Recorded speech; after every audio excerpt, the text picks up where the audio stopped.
Dueling Dialogues is brought to you by our affiliates at IX Web Hosting. Click the banner on the rightleftchronicles.com to get up to 40% off your first year of the best hosting on the planet. Today's episode of Dueling Dialogue is brought to you by Saucy Eva. GMA's marinade is coming soon to a plate near you to gourmetize your meats and proteins. Coming to you from that once-forgotten artery that pulses through the center of the continental United States and into the heart of the Ozarks, Grace Matthews. Looking in from the northern border, our Canadian friend, along with his countrymen feeling the effects of U.S. political issues, Connor Murphy.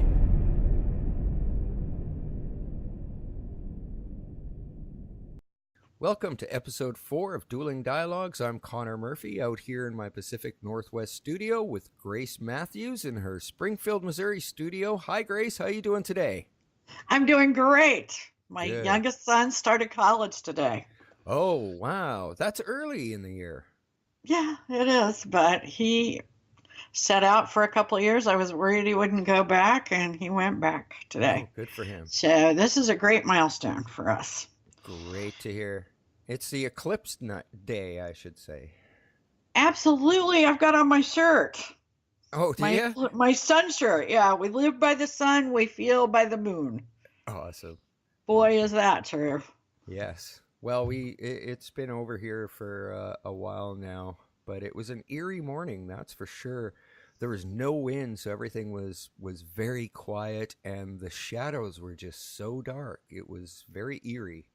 Oh, it was here too. And I'm about 75 miles from totality, the totality zone of the eclipse. And but it was eerie. The birds quit chirping, and there were a lot of shadows, and my house got really dark. And outside, I didn't notice it being so dark, but if you look at certain places, the shadows were, like you said, eerie. Eerie dark, yeah. Yeah. And what does it mean?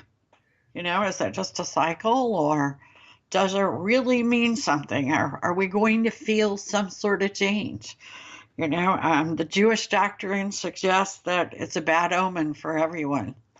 The Christians believe that it might be the beginning of the tribulation, since we will actually have another one in 7 years that will arc in a different direction, but be across the North American continent.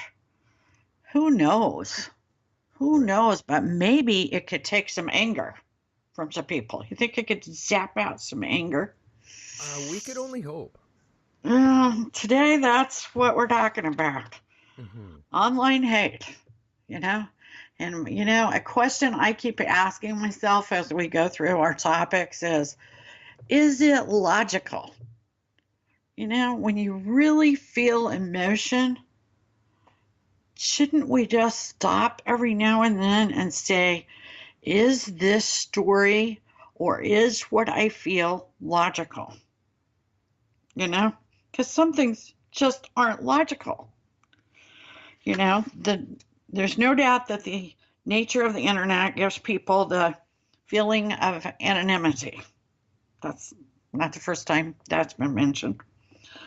From this disconnect, we have horrifying examples of bullying with teens and tweens, and many of them have resulted in suicide.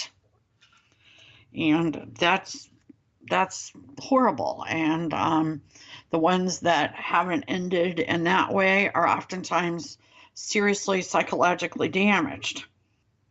With that thought in mind, we have to pay particular notice to how adults are acting on the internet.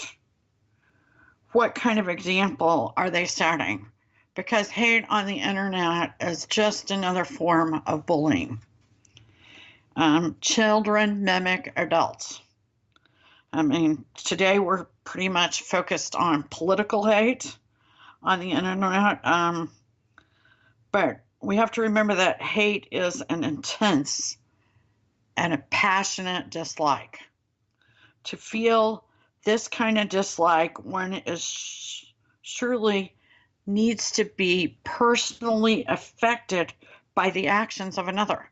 And otherwise, one could surmise that your emotions and or your actions are misdirected. I think it's important for us to basically clarify right now that we're not just talking about trolling. We're talking about possibly trollers on the internet that hate. Exactly, exactly. And I'm really concerned about these people that hate this much. I mean, how many people can honestly claim that the current presidency has caused them personal, direct pain? I mean, it would be really hard to believe that he could affect very many people when he can't get anything passed through Congress. It would be hard to say that his presidency has resulted yet in decisions that personally affect these people's lives. Or is it just fear? And how deep is the fear? Seriously, if you were posting more than 5 articles a day that hate on the President of the United States or anyone else, you need to realize that you're miserable and that he or that other person is probably not the reason why. And perhaps you should look at trying to heal, because it is really, I have people on my feed that sat there all day and post hate articles about the President of the United States. I'm not advocating for them to like him or love him. And I'm not a doctor. But this is destroying some of these people's lives. I have a friend that has a prominent career. The hate for the president has so destroyed his life that his adult son and wife have left for another state. He's making them miserable. I have another friend who has become, I don't know, pretty agoraphobic, does not leave the house, simply sits all day and posts hate about the president. I mean, it goes on and on and on. This is intense anger. And I wonder if it's misdirected. Is there something else in your life that you could fix? Or has it just become an obsession? And again, Connor, I say, without passing legislation in the Congress or the Senate, is it reasonable to believe that the Trump presidency could profoundly impact anyone except for fabricated fear? I often joke on social media when somebody posts something that, oh, there's a problem with this or a problem with that. I always just post, it's Trudeau's fault. So we tend to blame and point fingers a lot as people. I do it as a joke. I mean, and everybody gets it and realizes that it's actually like a sarcastic statement saying we blame everything on Trudeau, no matter if it's related or not. And, you know, it could be gas prices or something even that, you know, you're talking about. It's just some totally unrelated topic, and we'll tend to blame it on you know, who's at the top. Yeah, but don't most of the people that see you do this, or don't they know you're joking? I mean, Oh, yes, because for a lot of people, this is not a joke. And you know, this is what we do. We love politics. You and I love politics. We love writing about it. But it doesn't engulf our whole life. Right. I mean, when we get off of here, or after we write an article or research an article, we go to other lives. We cook, we eat, we drink, we have families, we have friends, you know. But if you are constantly on the internet posting hate, I am very afraid that there is something much more problematic wrong. And if you are creating groups built on hate, how many of these people are psychologically able to be an opposition group or be part of an opposition group? It's interesting you bring that up because I did find an article on Global News about white nationalist groups in Canada on the rise. Now, last week we talked about the Facebook page Propagander Promotions that they were going to do the anti-immigration rally in Vancouver. So what happened there is on the weekend, 4,000 people showed up to counter the rally. That basically the rally didn't take place. Now, originally, these news reports said there was a couple hundred that were, supposed to show up for this anti-immigration rally from the group. And then later reports said that only 8 accepted or approved that they would be going to that event. Now, other reports this week said there was like 500 or something. And I looked at the group, and there's only 186 members in the group. So I don't know where the media was getting some of these numbers. So Are they sensationalizing the story? It sounds like sensationalizing to me, definitely. So I'd be very leery on looking at some of these numbers. I just, on my personal experience in the last 3 or 4 days, it's not making sense to me. So I'm wondering, whose rally was this really? Exactly. And we had a similar incident in Boston this weekend. The anti-rally people, I mean, I don't know the exact numbers, but they far exceeded the original freedom of speech group that was supposed to show up. I mean, I don't even think they had 100. Well, I mean, but the anti had thousands. In that Global News story, I believe they said 14 or 15,000 people estimated in Boston. So they even tied the two rallies together. Exactly. The antis far outweighed the pro freedom of speech people that supposedly organized the rally.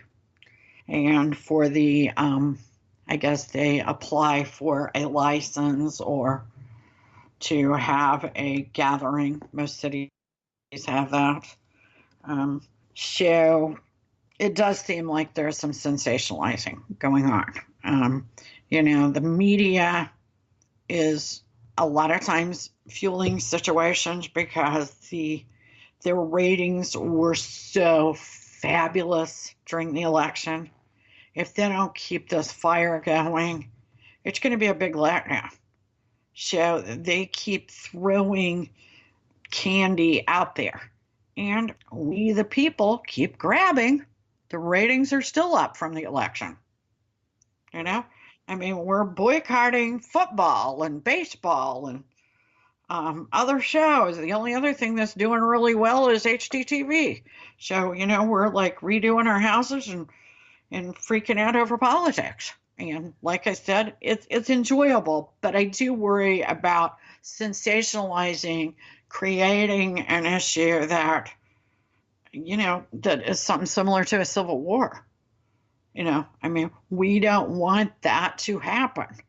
And you've got the issue with the statues and the internet is just so different. I found an article in Time magazine.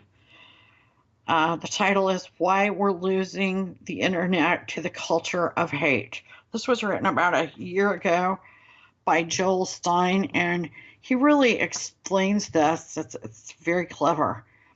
The internet's personality has changed. Once it was a geek with lofty ideals about the free flow of information. Now, if you need help improving your upload speeds, the web is eager to help you with technical details. But if you tell it you're struggling with depression, it will try to goad you into killing yourself.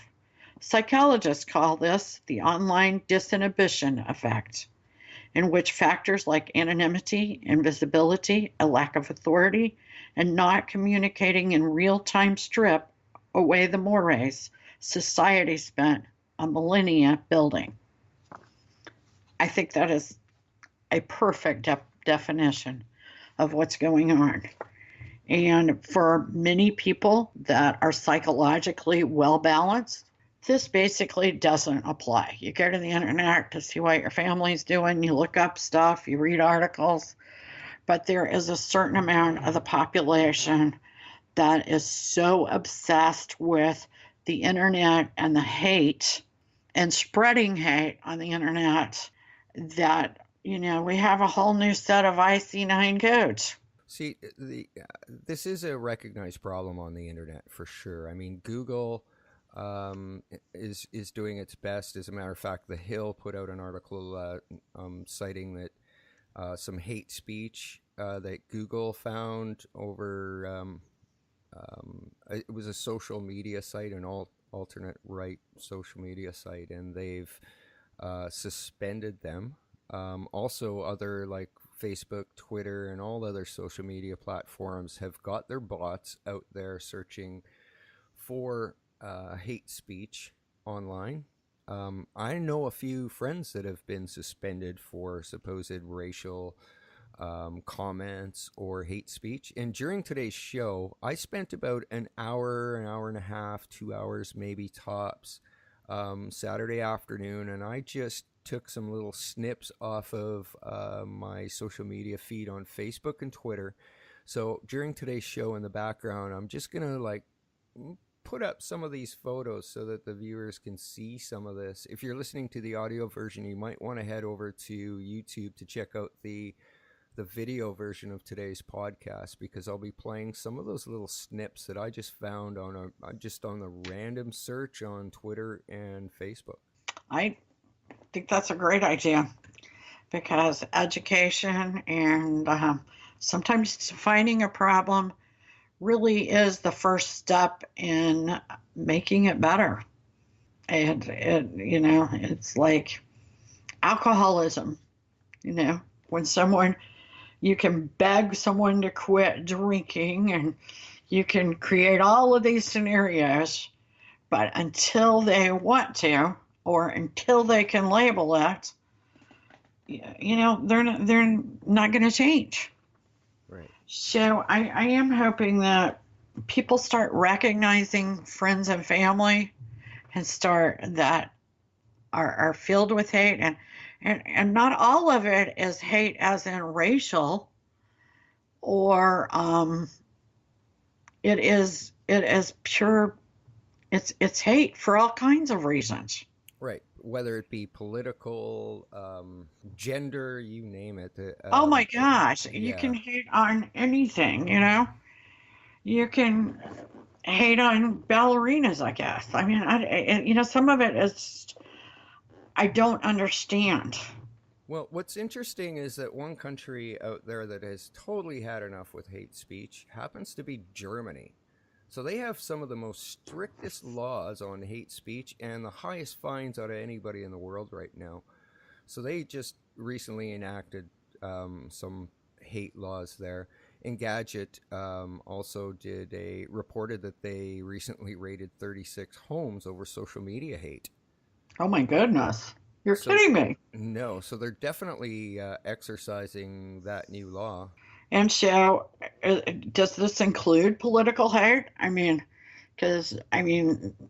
Although I think it's impressive that they're trying to do something about hate, again, we're starting to trample on that free speech territory. And you would sure hate for them to curtail political opinion or even political hate that's not an obsession. Mm-hmm. I think that it's a very difficult issue, and I possibly think it's not necessarily a federal government problem. I mean, it may be a problem, but that's not who should come up with the solution. I think if the people, quit accepting it as okay, for example, we unfriend these people, we quit giving them a platform. And I've never unfriended anybody in my life. So I'm not really practicing what I'm preaching here. Yeah, but if we don't give them the platform, will they take a look and maybe experience some self-discovery? Because I suspect everybody that does this hates something else in their life, their job, their significant other. Um, they're sick, maybe with they have some physical ailment. Right. Um, So I think what you're trying to put a finger on here is that it's a specific type of person that does this on social media, and it's usually the person the one that complains they have a headache or I got a cold and they need the attention, and the people on your friends list that are really sick, they never post anything like that. Absolutely, absolutely. These are people that are not getting out of the house.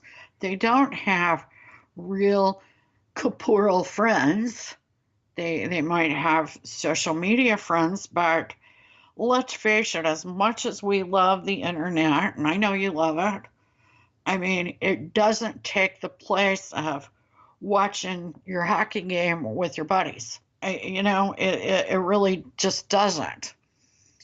And without having those real personal and impersonal relationships, I think these people gravitate, they're fearful, and they spread hate.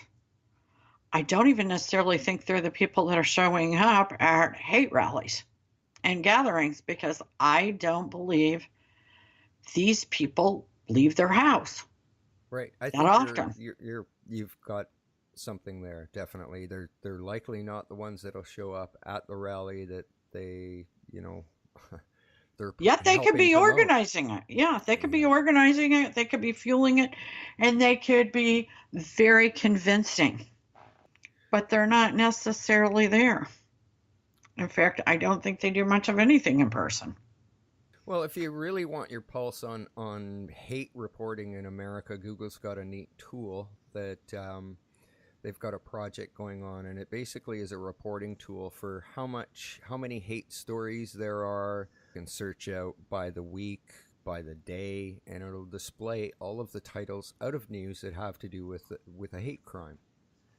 Absolutely, it is an incredible tool. I was doing a research project a few years ago for a court case, and I used that tool. It's amazing. You can really hone in on areas where there are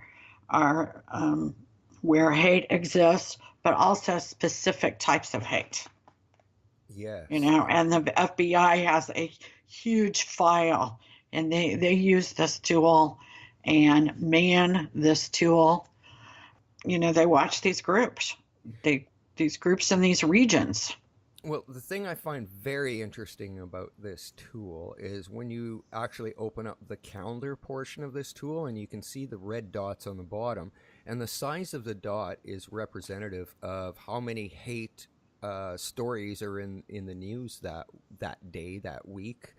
So you can really start to see, and looking at the red dots, you almost see a pattern, and the hate seems to come in waves if you look at That's the red dots. interesting. That's interesting. Yeah, it's incredibly interesting, actually. Yeah, I mean, But is there's hate a definitely a cycle? correlation. Yeah, it looks like, It like the eclipse? for instance, what we're looking at here is there was a big cycle starting the week of February 5th, then April 9th, and then a huge rocket to a big bunch of hate stories on May 21st.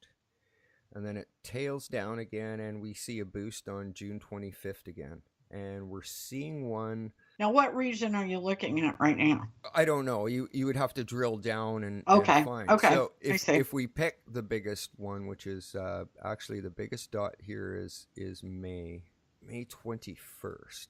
Actually, is the biggest date. So Richard Collins, Steve Urbanski, Jeremy Christian. Most of this is Muslim oriented. Okay, interesting. Yeah, I'm not seeing any big correlation to any big stories, just the amount of stories. Okay, kind of like they sometimes refer to the FBI, CIA sort of refers to chatter. Right. They said before Barcelona, there was a lot of chatter, and they, of course, alerted the Spanish government.